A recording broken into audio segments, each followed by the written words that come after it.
Welcome back to the podcast. My guest today is Brandon Fifield. He is the third member, well, I wouldn't say third member, but he's the third podcast that I have done with members of the Alaska Wild Project. So it's not a ranking system, but thanks for being on here, man. Hey, no worries. Yeah, I like to reference us as a tripod. So That's perfect. That's yeah, it takes perfect. three legs to keep it standing. So Yeah, I texted Daniel that when you three guys just kind of chat between you guys have such great stories and you guys play off each other so well. It's a pretty good listen. You guys feel like you're really yeah, catching your stride. yeah, we do, Jeff. And thanks for pointing that out. That's something that I think is a challenge. Anytime you get a new team together to accomplish a goal, the synergy and coming together is challenge, and that's what makes it really cool. You can kind of get that figured out. But yeah, I'd say it's funny, we just recorded here a few days ago and we had some buddies come in the studio, and one guy hadn't listened at all yet, and he just was listening to it raw as it was transpiring. And one of the things he said was the difference in the personalities, the views, and just overall styles really is a kind of a good mix. I think it would be different if you just had three guys that were all like-minded or kind of the same views on things. We all have a different angle, and I think that really benefits us in kind of creating a cool, unique conversation and how we cover our topics, I think. Yeah. While you were talking about that, would you like your hunting buddies or fishing buddies? How is that important to have like attitudes or things that kind of complement each other when you're hunting? Because if you're going out hunting with a clone of yourself, that may or may not be a good thing. So Oh man, how does that play? yeah, I would agree. I would never want to go hunting with just another me. That's for sure. No, I think it's important, and I think it takes a lot of time to go out in the woods with a group of guys. I think it takes time to figure out who or what their isms are, what my isms are. I think it's incredibly important because a lot of times you feed off of each other, good and bad, right? You can have a guy who's got a kind of a funky attitude one day and he kind of makes everybody feel a certain way, or you can have a guy who's feeling upbeat and good and some other guys not having good days, and it makes the day better, and or the situation, whatever it is. But I think the team dynamic and the connection you have with your partners out in the woods is really important because number one, you're looking out for each other's safety and well-being, right?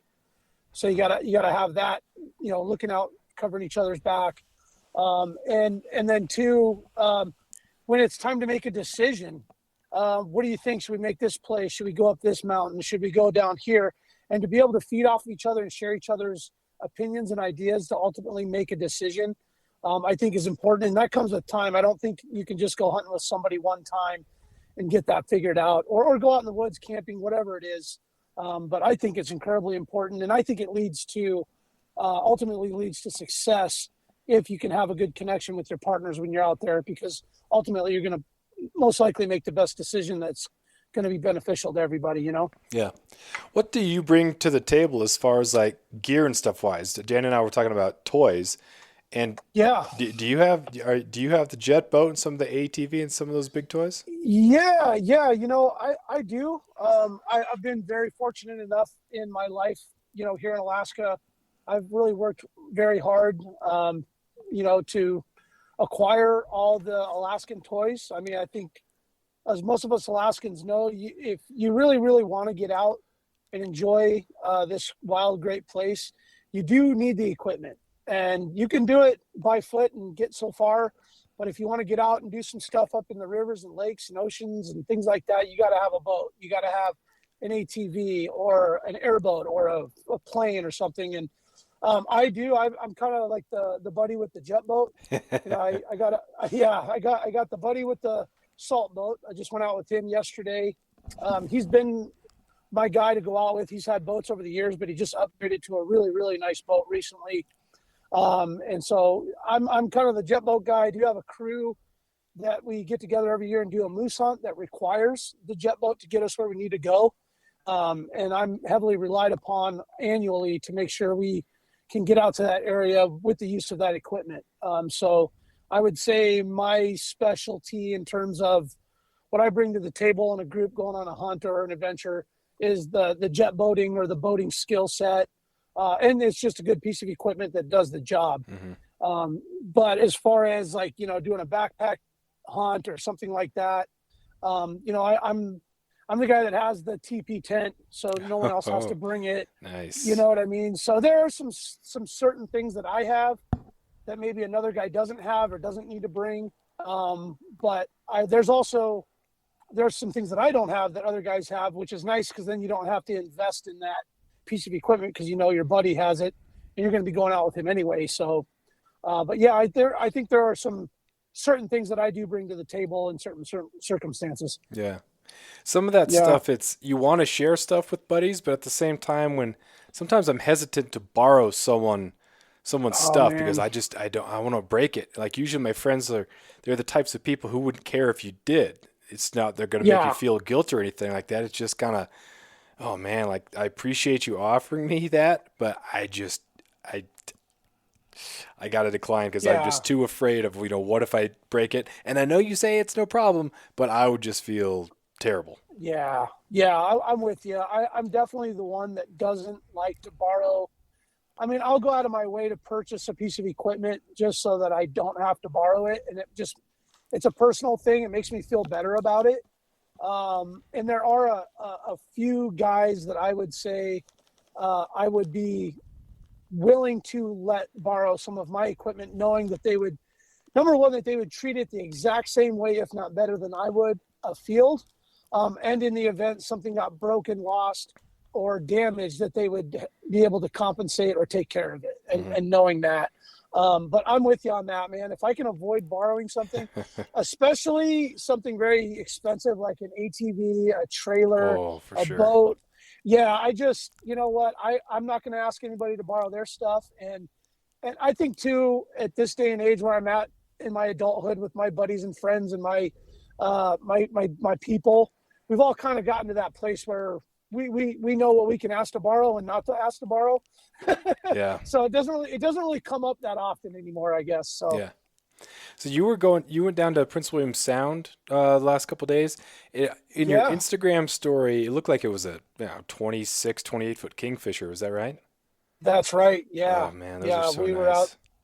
Oh man, it was awesome, man. Yeah, he just picked that boat up. He had been running some other boats. He had a 22-foot Thunderjet jet boat for a little bit, then got rid of that, and then got a 22-foot Weldcraft Ocean King, which he had for a few years.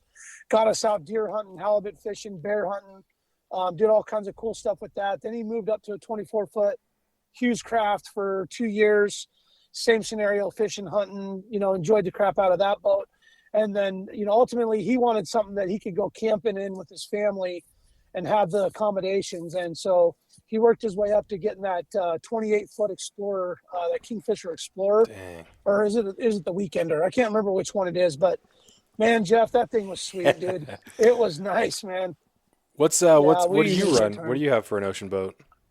I don't actually have a salt boat. And that's why I mentioned before, I got the buddy with the salt boat, Okay. so I don't have to buy it. But, I'm the guy that's definitely willing to pitch in whatever amount for fuel, bait, any maintenance stuff. And I feel like the best of both worlds is that I don't have to own the boat and deal with all the maintenance, but I'm down to throw in on the fuel Hmm. Yeah. and then get to go out. But no, I personally have a 21-foot Jetcraft Extreme Shallow, Okay. which is a inboard 200 horse motor on that, and it's an open bow center console unit, which is pretty cool. I can take the seats out of it, and I put a four-wheeler or meat wagons and some equipment in there to do our hunt every year. So I don't have the salt boat, but I do have the jet boat situation locked down that gets us out and does what we need to do. Yeah.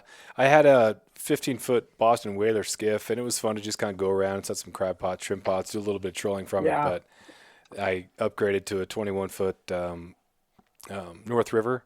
It's got a canvas Okay. top. It's kind of an older Yep. boat. It has the canvas top, but oh my gosh, just the space being dry, Yeah. especially when it's cold. Yeah. Making those steelhead runs. It's so nice to be dry, and Now I got a buddy who just bought a brand new Hughes craft. It's about the same size, but it's a hard top. And I'm thinking, oh man, that's the one. Yeah, That's the yeah, one. But I bought mine used, and so it was a lot yep. cheaper. And so it's like, gosh, like there's there's some comforts and luxuries that come with his brand new boat, but there's also a massive payment. So that's kind of that Yeah. trade-off. Once you see someone else's toys and you think, oh my gosh, that'd be so nice to have one of those, but then the maintenance and the cost and everything, it's kind of Oh tough. man.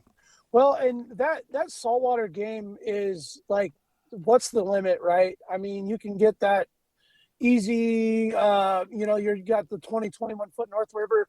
You and your wife can handle that at the dock, right? Like it's not a huge boat. You can dry dock it. It's very versatile. However, it's limited in terms of what it can handle for seas and Mm-hmm. that kind of thing. Gets you out of the weather.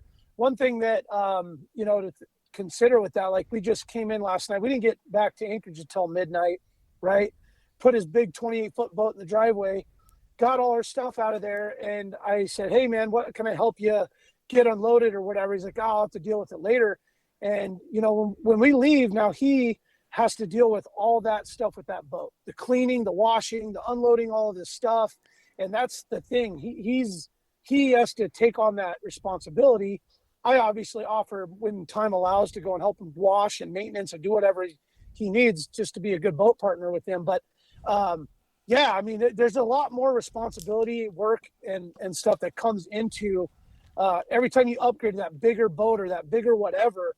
There's more work and more responsibility involved. So you got to really know what you're getting into when you accept that. You know what I mean? Yeah, for sure. So A lot goes into it. what's next on your toy list? There has to be something that's Next on my toy list, man. Yeah, dude. We were trying to get a camper this year, and we opted out on that. The camper situation to try and purchase one down south and come back up was a bummer because of Canada. So we ended up purchasing as a family. My wife and I we purchased a four-seater side by side. So we just got that, got a new trailer, adjusted to the new payments for that stuff, and kind of got ourselves in a groove there. So we've got basically a whole new exploration and opportunity for adventures that is actually great because it extends out to the family and being able to take all the kids and everybody out. So right now we're kind of adjusting to, planning around and doing trips with that, and obviously going to use that for hunting and stuff too. But that right now is kind of where we're just going to hang out. We're not looking to spend any more money or purchase any more stuff. I mean, I would love right now my next if I could say I had the money and I was going to go purchase something right now, I would really love a property and a cabin. That's what oh I really yeah. ultimately want next. Yeah. Yeah, that's kind of like my next level too. I like to use the word Alaska rich, and people ask me what does that mean, and it doesn't mean rich as in money. It means rich as in whatever you do to obtain loving life in Alaska. And that's Alaska rich to me. So what I would love to have is a nice little piece of property in the woods with a cabin that me and my family can go out to occasionally and enjoy to get away from the hustle and bustle of the fast life of raising kids and work and bills and all that stuff. And so that's kind of what I'm really looking to achieve next. Yeah. I've been looking at property too, and like my wife and I don't even have a house yet, so we're looking at, if she gets a job in Ketchikan to, you know, buy some land and then build like what you want.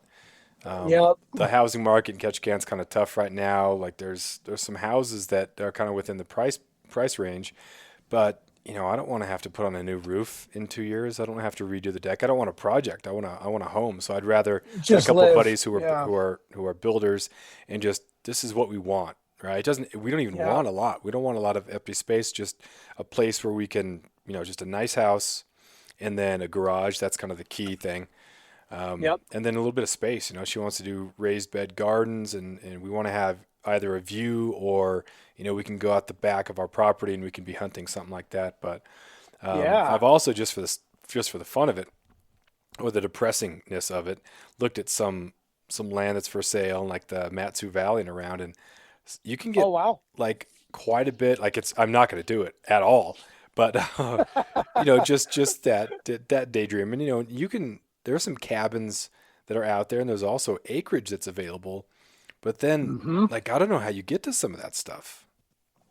Yeah, I mean, a lot of it requires a boat or four wheelers, or even a lot of it's just flying access. And that's where the more cost effective properties are going to be, where it's just tougher to get to. And I would say, like you mentioned, Ketchikan's housing market's tough. I mean, right now in South Central Alaska, it is insane as far as, people are purchasing houses sight unseen, paying upwards of 40,000 above asking prices cash to purchase homes right now. That's how ridiculous the market is. And as you extend north into Wasilla, where you would normally get a better deal because it's 40 miles out of town, you have to commute if you work in Anchorage. Even those homes right now and properties are going for almost Anchorage type prices. So Yeah. um, I would say to anybody, man, maybe if you can be patient and just kind of let this kind of high do its thing, and at some point I'd like to believe it's going to settle back down, and hopefully some of these prices will come back down to a more realistic range, because right now it's just kind of absurd. Yeah, it's absolutely crazy.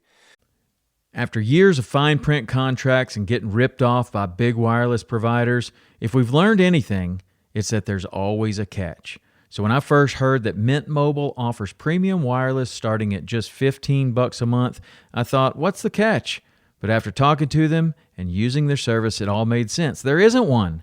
Mint Mobile's secret sauce is that they're the first company to sell wireless service online only. They cut out the cost of retail stores and pass those sweet savings directly to you. For anyone who hates their phone bill, Mint Mobile offers premium wireless for just $15 a month. I was hesitant about having to get a new phone and a new phone number, but with Mint, you can use your own phone with any Mint Mobile plan and keep your same phone and your same phone number along with all of your existing contacts. Mint Mobile gives you the best rate whether you're buying for one or for a family, and at Mint, families start at 2 lines. All plans come with unlimited talk and text plus high-speed data delivered on the nation's largest 5G network. Switch to Mint Mobile and get premium wireless service starting at just $15 a month. To get your new wireless plan for just $15 a month and to get the plans shipped to your door for free, go to mintmobile.com/waypoint. That is mintmobile.com/waypoint. Cut your wireless bill to $15 a month at mintmobile.com/waypoint. But yeah, It hopefully by is. the time we figure stuff out, things will be settling back, and it might even be viable to build, because right now it's not even Yeah. close. Like a year ago, year and a half ago, when we were starting to think about this, um, just no way. And we're really glad that we didn't try to overextend ourselves and say, well, you'll probably get a job, so let's buy and let's build, Mm, and then all of hmm. a sudden the prices go up and everything. So I think it's good to patient Yeah. see how things work out and then go. But um, Yeah. I'm right there That's with a you, good man. If move. if you could have like 20, 30, 50 acres tucked back in somewhere, if you're, oh man, a Oh little man. moose hunting camp, and Oh uh, dude. Yeah. You're making me smile just saying that right oh now. man. Well, I was looking at some of these Yeah. properties on X, and you can Yep. see, like, if you don't have any of the property boundaries on it, you just look at just massive expanse. It looks like low wetlands, just like unbelievably moosey. And then Yep. you look at property, and there's tons of people that bought a lot of these properties and these little, it's all sectioned off. It looks like a nice little cul-de-sac that's, what, 50 years maybe from actually coming to fruition. Well, maybe less than that. Who knows with everybody moving Yeah. up. But it's it's crazy. And it's kind of sad It because, is. the people who can afford to do that or Mm-hmm. can afford to, I'm going to buy these 40 acres, I'm going to put in an airstrip, and I'm going to be able to fly out there and enjoy it. That's Yep. not a high school teacher. That's not what they're doing. No, most of them, no, they're not. And it blows me away, honestly. I'm a blue collar guy, man. I'm a blue collar guy, hard worker. I'm by no means, you know, up there as far as that goes. I'm very grateful and fortunate for what I've been able to do for my life and my career and my family. But it blows me away, truly. Just even out yesterday and the day before in Prince William Sound, just the expense of the equipment.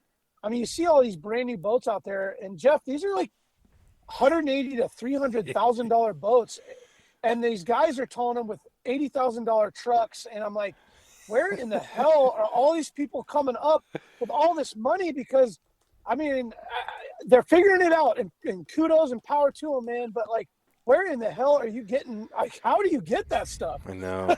It's crazy. There was a boat for You sale know? in Ketchikan. It's by the Walmart. It's a beautiful, beautiful, I don't know, it looks 26, 28 foot.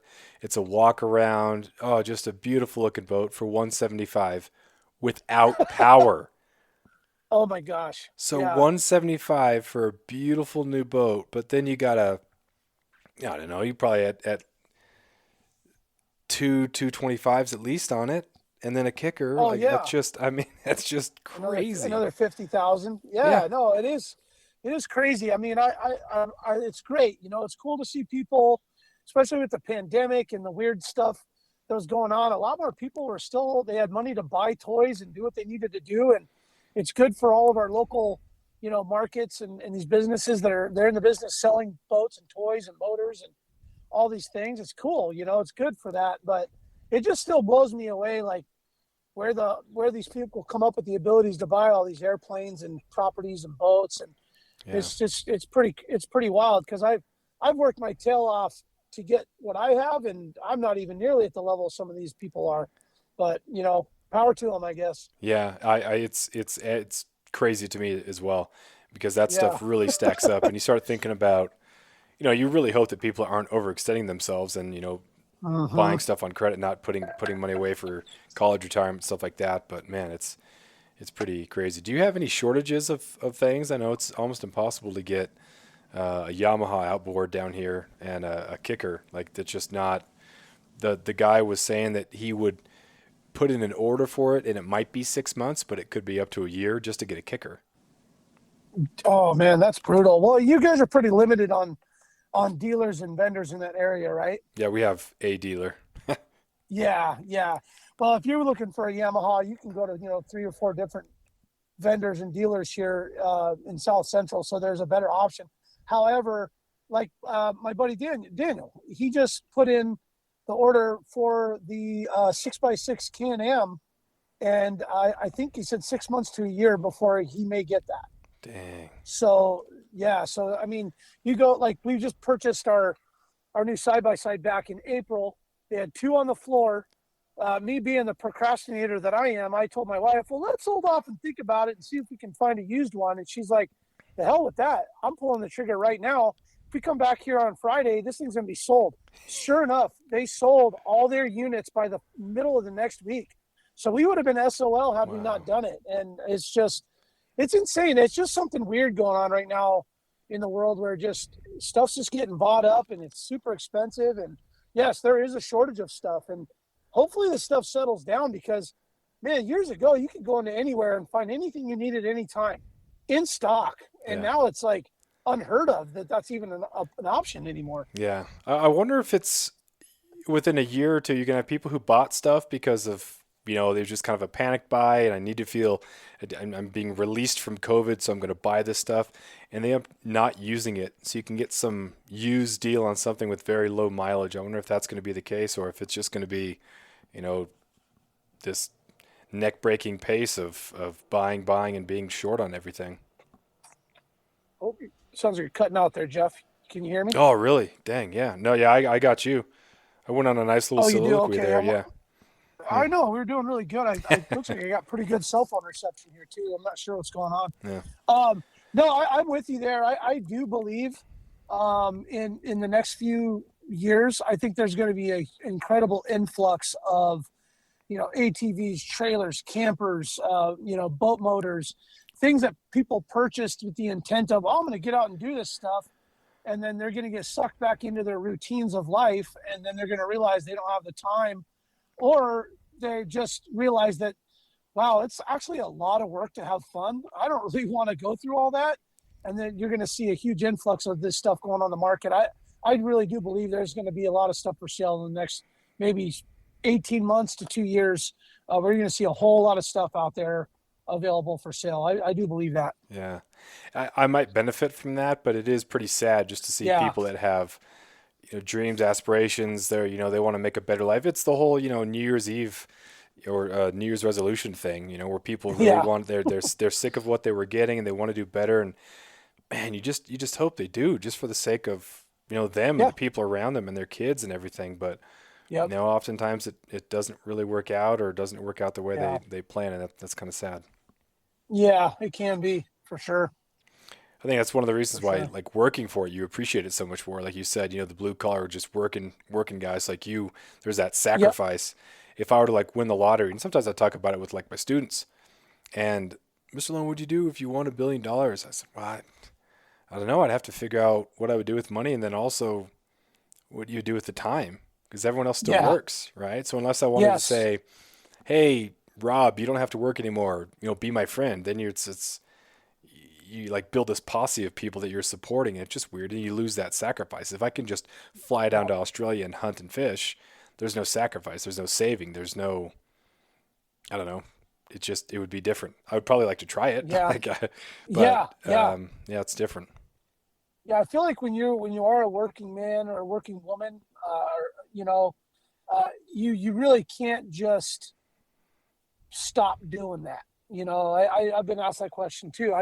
What I do is I probably buy a business and just keep myself busy somehow. You Yeah, know what I mean? I could not. Now I would say honestly, I could keep myself busy just playing in the woods. All yeah, right, I could do that full time easily. But like anything, I don't say it gets old, but it gets to a point where you got to make adjustments or whatever. So, I'm with you there, and that sacrifice is just what it is. You know what I mean? You got to work, you got to pay your bills, you got to do what you got to do. And for me, it's family, friends, career. Play outside. Those are kind of. It's just easy to stay focused on that and keep plugging away. yeah. You definitely got to have a feeling of purpose. That's one of the things Yes. why people are so sad, lonely, whatever. They don't feel like there's a purpose thing in their life, and whether that's the outreach. I talked about this with Daniel a little bit, just being part of the community, and being Hmm. connected to other people, and having that purpose that you're not just someone who fell through the cracks, or Yeah. things could be just as good, if not better, without you, and that's just a terrible thing to be feeling. Man, I sound depressed today, but I'm actually in a really good mood. No, it's good to bring that up, and I think the sooner folks figure out that that's going on in their lives, and that's one of the cool things that we really feel great about with what we're doing with our podcast and just our general, I guess you said purpose is to shed light on the community and get folks motivated to get out and enjoy their backyard. And obviously, we want our listeners, internationally and nationally and all over the place to listen to us. But a lot of times I feel like my feelings about it is I hope that there's local people in our state, in our communities listening to this going, man, I really need to get out and try that, or I need to really go over and check out that park or that hike or that campground. And ultimately, if you're living a lifestyle here in Alaska and you're not enjoying what you have in your backyard, you're missing out. And I think there's a lot that can be said for the quality of life improvement by getting out of your house, getting out of your bubble, going out in the woods, swatting away on the mosquitoes, jumping in a boat, hiking up a mountain, you're riding a mountain bike, whatever it is that you do, man, it really, in my opinion, it drastically improves your lifestyle, your mental, your physical health. Getting that fresh air, man. There's just a lot of really good things that come from it that you just don't really know the benefits until you get out and start doing it. And I really encourage people to get out there, man. It's just a incredible improvement in an overall daily life if you can get out and enjoy this place. I really feel that way. Yeah, that's well said. Well, Yep. so what's like your entertainment radius or your outdoor radius? If you head north, east, and south, you don't really have you can't really drive west from where you're at. Not really. But Yeah. what's kind of the radius of entertainment? If you're going north a couple hours, you don't have to be specific, as the people might say, oh, he goes 2.5 hours Yeah. north. That's Caribou, so that's in this section. But what was your Yeah. entertainment Yeah. radius? My entertainment radius really ranges everywhere from. I don't get to fly out as much as I'd like, man. There's a lot of expense to that, so I've been limited there. But my radius is pretty much anywhere, all the way north to the Brooks Range, where I've done some backpack hunts up there, all the way down to the Kenai Peninsula. I really, I less frequent the peninsula lately over the last maybe 5 years, just because of the pure massive people that go down during the summer. I've kind of limited myself to playing around in the Kenai as much, but man, I really love going, north all the way up through, whether it be Cantwell, Talkeetna. Talkeetna is one of my favorite places to go. All the way up, like I said, through Fairbanks to the Brooks Range. What I really, really, really love doing, I love going northeast. So I love to go up north of Palmer, Glen Allen, cut up toward Delta Junction, up into Fairbanks, and down into Valdez and Copper Center, Gacona, Chostachina, a lot of those areas, man. I love going out there. In fact, my wife and I just celebrated an anniversary here in June, and we went out to Paxton Lake. A lot of people would think, man, why the heck would you want to go 4 hours away to go camping? And, it was quiet. There wasn't a lot of people. We were just, her and I, we were able to ditch the kids, took the jet boat out, killed the lake trout, went fishing. I don't mind telling people that. Everybody should go check that out. Not everybody's going to drive 4 hours up there. That's It's true. it's a long way. A lot of the things that I tell people to do, I know they're most likely not going to do it because it's a lot of work, effort, and sacrifice to like get out and go do these things. And so you're only going to get a small percentage of people that are actually going to do it. But I love those areas. And man, I pretty much am all over the place in Alaska during the summer and even in the wintertime, get out and ride and go ice fishing and that kind of thing. So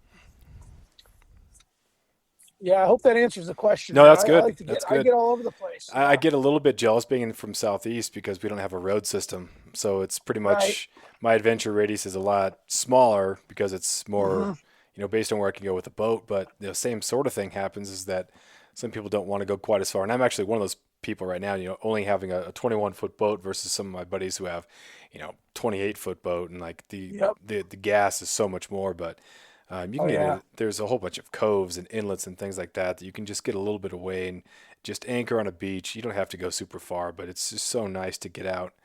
And it's so different. When I lived in California, you'd go out to a spot and it would be a couple hours to go to this cool spot, but on the way back in there was so much traffic that it kind of like wound you back up.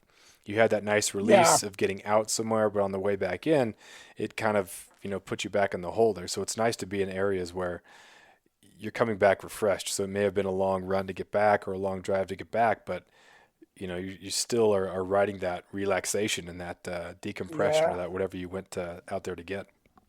Yeah, that's a great point, man. I do notice that, and I never actually thought of it that way, Jeff. So now that you said that, I'll probably never forget it. That, like what I just said, my wife and I went all the way up there, right? That run up that highway is pretty quiet. Most folks at that time of year are starting to head south, and so you get up in that direction. And right now, there aren't as many tourists as there normally would be, as far as tour buses and motorhomes and stuff. The highway would normally be busier, but it was quiet. Well, the second we rolled into Palmer and then, hit the hay flats on the Glen Highway, it was like back to the traffic. Started talking about, okay, what do we got to do tomorrow? And then it was like, ah, man, that didn't last very long. Yeah, Yeah, the yeah, disconnect kind of reconnects real fast when you're doing that. But I was going to say, man, I think uh, not knowing the Southeast as well as a guy like yourself would, I was fortunate enough through some years in my career as an insurance adjuster, as an independent property damage appraiser. I was able to travel frequently to Juneau, Ketchikan. I've been out to Cloak. I've been out to Hoona. I've been out to some of those Southeast villages. And I always felt very, very envious of you guys that, were out there. I remember I went to Craig and I went to go look at a vehicle and I met the guy that was like the principal and teacher, but then he kind of had a summer thing and I can't remember his name. It was probably well over 10 years ago now. But when I went down and met this guy, I was so envious. They had just talked about how they went dip netting and harvested a bunch of reds, and him and his father-in-law were going to go out and harvest a bunch of deer for meat for the winter. And I was like, oh my God, man, these guys are living the life. yeah, There's that like true, like urban slash, and now Craig's pretty remote, but versus a Ketchikan or something there, you got some more amenities. But man, I mean, for me, I know I can get out and enjoy the outdoors, but I mean, really, really, really, the outdoors are right in your guys' backyard, man. Yeah. You guys have it right there, 10 minutes away. And I've always been very envious of you guys and what you're able to do. And I'm sure it has its limitations, but I'll tell you what, man, if you wanted to trade lifestyles for a year, I'd be down, man. Was Just it come experience something different. was it Chuck Hansen? Chuck Hansen, man, I do not remember his name, Okay. Jeff. Yeah. Super nice guy. I imagine he was down there doing it a while. I mean, he was like the main principal of the one. I think that school was like the only school for the whole community of kids, I think, Yeah. Yeah. down there. Yeah, I grew up in Yeah. Klawock, and so Okay. the like my parents' friends, I just saw all the teachers had different lives. Like they all fished and they all hiked, and a couple of them were charter guides during the summer, and so it was, Yep. the whole idea that, oh, your teacher just appears when they turn the lights on in the school never occurred to me. And so that stereotype just seems so weird, and it just seems so natural to have a life outside your job. And so growing up, it's just what I saw, and I thought, this is how you do it. Okay, these people are happy. Yep. Why are they happy? Well, they love their job, but then they also love what they do outside of work. And Yeah. it just seems so natural to be able to, the better you are showing up to work, the better you're going to be at work. If your Yeah. life sucks outside of work, then oh my gosh, like how can, it's great to love your job, no question about it, and Yeah. feel purpose in your job, but you got to have that life too. And so yeah, Klawock is a cool Yeah. place to grow up, and Ketchikan's nice, a little bit bigger, and yeah, it's great. But I Yeah. am I jealous of love the it. road system, man. I would love to drive up into the Yeah. Brooks. Well, a guy who enjoys the fruits of our ability to get out in the woods, it's you would definitely love it out here too. You would find lots and lots and lots of things to do, I'm sure.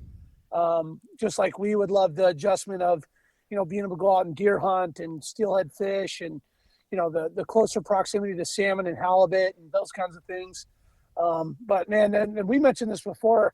You ever make your way up here and you want to get out with us, man, we'd be happy to hook up with you and plan something and go play, man. And that we'd love to hook up with you and do something like that. So Yeah, the moose hunt, man, sounds great. Like that's one of the yes, things that I've yeah, really.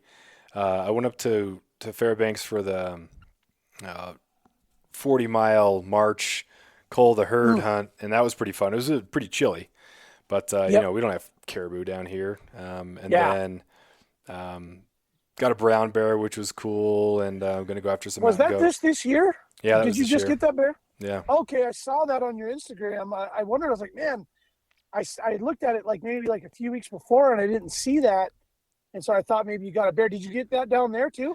Yeah, I had a buddy All who's got a right. boat, and he's kind of got it figured out. But you have to go, you're a couple hours from town. It's Yeah. just on the boat. It's not, you can't drive to any of that stuff because we don't have brown bear on the island. So Hmm. definitely a different program. So it, really had to work for it, which is pretty fun. But Yeah. moose and caribou, like those are on the list for sure. And Dall sheep, of Yeah. course. Right. Right. Yeah. And I guess where you're at, that's just not happening, right? You're not close enough in the mainland areas that you can actually go find that stuff. And yeah, I guess we take that for granted, Jeff. We're up here in the South Central. We have access to all the interior, South Central, and eastern portions and of Alaska via the road system, and so a guy can definitely access some good moose hunting or good decent moose hunting. And of course, the caribou is really probably one of the easier access with Unit 13 being a huge unit and the Nelchina herd running through there. In fact, my daughter, my 12-year-old daughter, drew for the second time the youth caribou tag in Unit 13, which allows us to go hunt from August 1st to August 5th, and it's just for kids for that Nice. 5 days. And we're really super excited that actually we're ramping up and getting geared up for that trip right now. And again, those are those things that we have that we have the benefit of being. I mean, you could put in for the permit down there too, of course, and then work your way up and do a hunt or whatever. But it is nice to just be 3 hours away from that area to get to go hunt that. Yeah. So Did they pretty shut that sweet. down at some point for non-federally qualified, or was that for Uh, moose or I don't know the details on that. I do know for sure as of right now that youth hunt is still open. And a lot of times they don't mess with the youth hunts yeah. and closures as much just because of the limited amount of permits that are given out, and then the limited amount of hunters that are going to go afield to harvest the animals. But yeah, I'm not sure exactly about that, Jeff. I'd have to maybe look into that just to Yeah, make I'd sure. I'd heard, I mean, it's such a big state, and so if you're local in one area, Yeah, this is like your big thing. But if you're not, if that's not right in your area, it can be hard to figure out. But I thought I'd yeah. heard something because I know up on the North Slope where they were trying to make that like you couldn't even go there to hunt if you weren't federally qualified. Whereas in some areas they Mm, just kind of limit the non-federally qualified. But yeah, I can't imagine they would gotcha. mess with kids. But Yeah, and so, I highly doubt that hunt in particular. I mean, I could see him messing with the subsistence side on that hmm with the tier one, but yeah, as far as I know, we're a full go on that. So nice. Yeah, yeah. that would be the worst thing ever. Tell the kids, oh, Oh, you bummer. can't do it anymore. Like what? Yeah, yeah. Yeah. I that would be a bummer. I mean, but I've also taught my daughter, being that she's coming of that age where she can start to understand not only the hunting, the preparation, the respect, the value of the resource, all those things we're teaching her and our other children those values, but also starting to look at the regulation, the rules, how it is that she even got this permit and why it's even available to her. Some of the we've been starting to have some of those conversations, and as she gets older and starts to develop the capacity to kind of soak in that stuff, we'll certainly start pushing some more of that information on her and learning how to do that. Because I can tell you, when I was 12 years old, man, I was already reading the hunting regulations, man. I was already getting in there and trying to figure stuff out and asking my dad questions and things like that. But there's just a lot of information there. But Yeah, and it is changing, and there has to be some level of regulation. We can't just yeah, have it can't just be open season. We're seeing the yep, results of that and unchecked yeah, predators.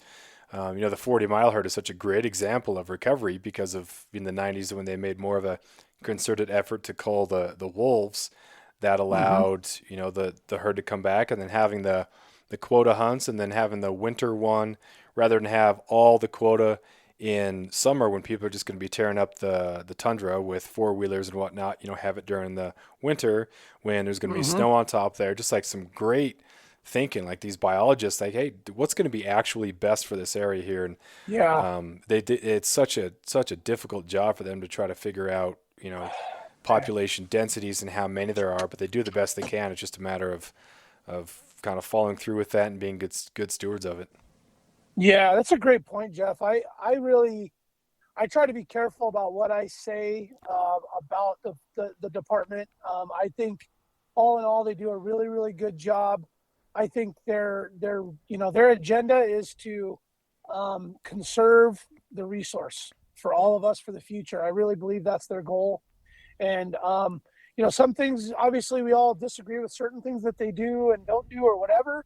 But I would say all in all, they're making a concerted effort to do what's best for the future of our wildlife and our areas and the landscape of things. And I'm overall pretty supportive of everything that they do, and appreciate all that they do that that gives us the people, the locals, the opportunity to do this stuff and the opportunity for our children. And I hope when my kids are grown and I'm a grandpa and they have start having kids that all this stuff is still available then and even to their generations later. I really hope that. Yeah, it's got to be tough too when they make their recommendations. Then it's undercut either by an Yeah. administration or the feds or something like that. It's like, well, I'm Yeah. here. This is the science of it. But then, Yeah. okay, we'll do something else. But that's for Then it's all about the money too, right? yeah, Like, is there money available for funding for it? So there's that variable as well. it's crazy. But It is. so in your last podcast, or I think it was maybe the second to last, that you guys were talking about just how you're burning the candle at both ends when you're in Alaska. Like you don't have time to do anything but the thing. Like you're out fishing, you're Yeah. hunting, you're scouting, you're doing everything right now. So Yeah. what's next on the list? Oh man, that's the old run and gun, man. Running and gunning. That's what our little quote we call it. Let's see next. I actually did really good about kind of taking things easy here in July, just so that there's some more opportunity to be spontaneous and not have everything so strictly scheduled. The next real adventure that we have on the books right now that we're prepping for is that youth hunt that we're going to go on for my daughter. That opens on the 1st. So we want to actually depart on the 30th so we can get to where we want to camp.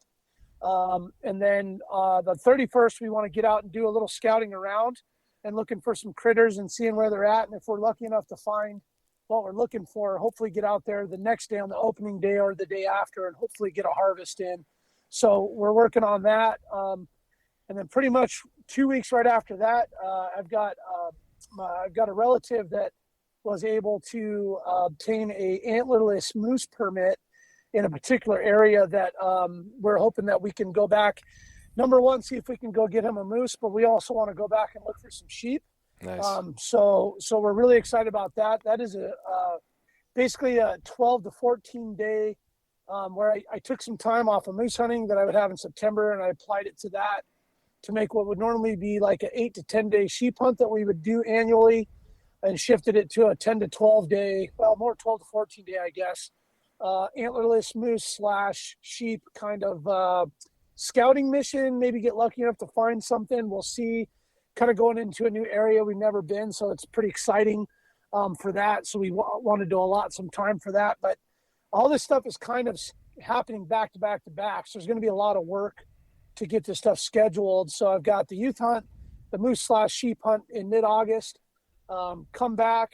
Normally we're gone for Labor Day to go moose hunting, but we've shifted that back. So we're actually looking forward to a big, huge family final camping trip blowout where we go out to a buddy's property out in Big Lake area, which is just north of Wasilla, and then do a big thing at the Alaska State Fair. We're going to take all the kids and families and go do a big day at the fair. That'll be fun. And then I did allot 5 days toward the end of the season where coincidentally, my lucky little daughter of mine also drew any bull moose permit. Ooh, nice. In an area that basically I can get back into with the boat.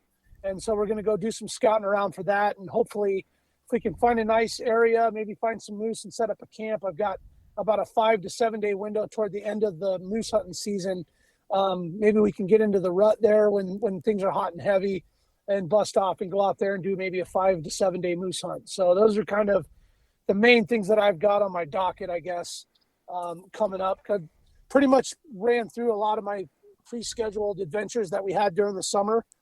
And this July, just for this part of the rest of this season, I really wanted to just kind of chill. I've got some stuff in house projects that I've been putting off all of May and June out playing, things that need to get done. And honestly, just to rest up a little bit, because it's been absolutely chaos, man. Yeah. I mean, it's like running on 4 hours of sleep every night for some reason, just constantly going and going and going. But that's just the Alaska fast life, man. Yeah. That's just kind of the way it goes when you're out doing this kind of stuff. So It's like the body knows. The body knows that, hey, we're going to rest in the winter. We got to do this now. Exactly. Yeah. I feel like it's like we live like bears, man. We just get out and we harvest and play and run around, and we're all over the place, and then we go nestle up in our den for the winter, Yeah. So Is there I know there's a limited archery only moose in town Fairbanks. Is there a tag like that for Anchorage where you can hunt some of those? Nice. Yeah, there are some great hunting opportunities for multiple units. I know in unit 16 and 14, I'd have to double check the regs. I believe it does open on August 20th for general season harvest ticket moose for bow only, of course, which, sounds exciting. You go get bow certified, you go hit the archery range for the off season, and come August 20th, man, or maybe it might be August 10th. There's like a short window. I want to say like a 10 day window, man. Don't quote me. I'm kind of all over the place. I have to double check the regs. I remember looking this stuff up years ago and getting excited about it. And then I went out with a guy on a hunt one time and realized how hard it really is to try and hunt moose in August when everything is still green and lush, full foliage. You can't see anything. The moose have zero interest in calling, grunting. There's zero rut. You know what I mean? It's kind of like you have to be in the right place at the right time. But to answer your question, man, there is some really killer opportunities. However, it is incredibly challenging to get a moose that time of year, especially with a bow. Yeah. So, but there are guys that do it, man. You follow 149 West? I do not. 149 West? No. Get on Yeah, the old. check those boys out, man. They are badass dudes. They're a bunch of young guys. I think they're sponsored by Kuyu. They've got a bunch of really cool photos of hunts that they go and do. It looks like those guys are getting into some areas where they kill a bunch of moose that are fully velveted, and it looks like they use bow and they get a bunch of bears and catch monster halibut. Those guys are getting after it. But Nice. check them out, man. They've got some really cool content where looks like they've taken down quite a few big moose with velvet and bows, and so they're definitely doing something kind of cool and different. Nice. Yeah, that's the Check them thing. out. A lot of these hunts like seem like they'd be awesome, but they're so difficult. Like it's Oh almost man, like good luck.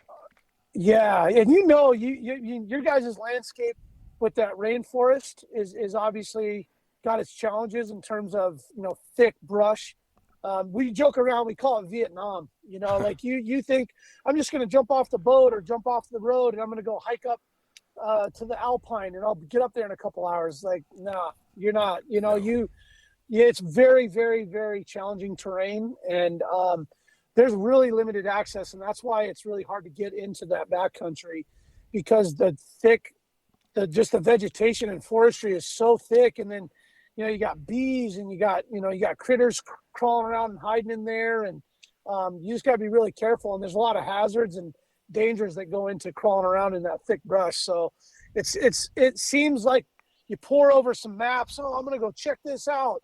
Jeff, I've done so much recon and like solo missions, hiking out, trying to find areas, and gotten myself into spots I should have never been in, and you'd have never known. That's just so thick and nasty in there. Yeah. Yeah, that But makes it part of the fun of it, right? When you're yeah, oh glad you yeah, did it once it's over, but yeah, yep, getting through all those yep, alders and stuff, man, it's yeah, absolutely miserable, but it's the yeah, price you got to pay. yeah. I oftentimes go, well, check that off. I'm not going back there. I'm good. Yeah, for sure. No need to go back. No need to go No, back. I did it.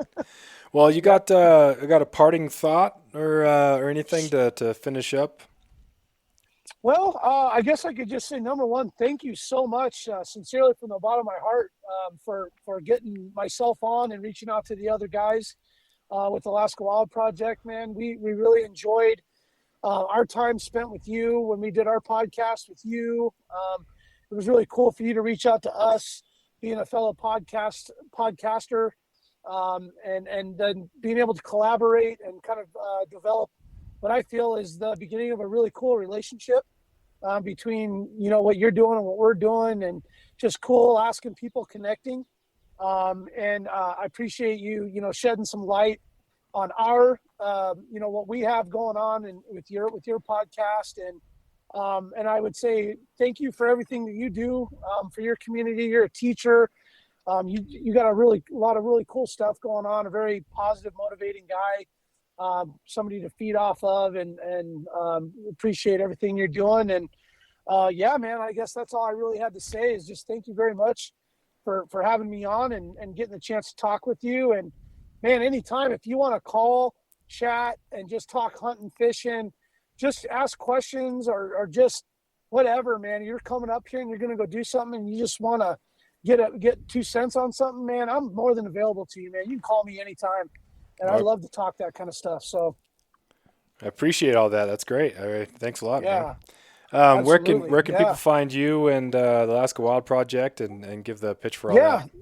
Thank you. Thank you. Yeah, no, I'm pretty new to the social media scene. So, I do have an Instagram. I do have a Facebook. However, my Facebook really only got for, to use like Marketplace and Messenger for certain things. And I do have something kind of coming up that might be kind of cool. I'm dabbling around with doing Euro mounts right now. Pretty much done everything other than a muskox or an elk here in Alaska. So I'm dabbling on getting a business license and getting a Euro mount business started. It's going to be called Heads Up Euro Mounts. And so I've got that coming that I'm going to pretty much blast that on Instagram and Facebook here, probably come fall. I'm still finishing up some projects and fine tuning my skills to the point where I can, confidently start taking on some clients and doing some customer stuff for them. So I got that coming pretty soon. But you can find me on Instagram, Brando_AWP. And then you can also connect with us at alaskawildproject.com. Kick us an email.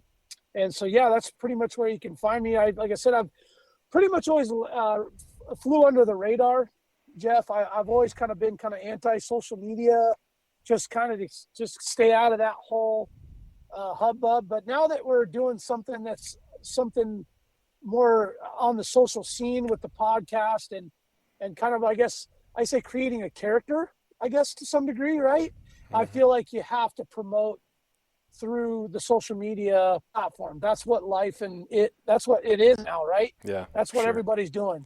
Yeah. So yeah, I'd say hit me up on Instagram or check us out at alaskawildproject.com, and anybody can reach me through those channels. And I'm always down to chat it up with somebody, take an email or a phone call, and really just want to network and create relationships and expand on this. At some point, I'd love to get out of my bubble of where I'm at in my career, and I'd love to make a career somewhere in this, in the podcast and outdoor life. And I mean, obviously it's very hard to do, but I'd love to transition into that. And that's something that is a goal of mine. So we'll see what happens, but yeah, thanks for asking on that part. Cool. Thanks, man. It sounds great. Yeah. Go for it. I'm sure we'll be in touch. And, thanks for being on here, and we'll talk to you. Sounds good, Jeff. Thanks a lot, man. You have a wonderful weekend, brother. Hey, you too, man. Okay, take care, Jeff. Talk Later. to you soon.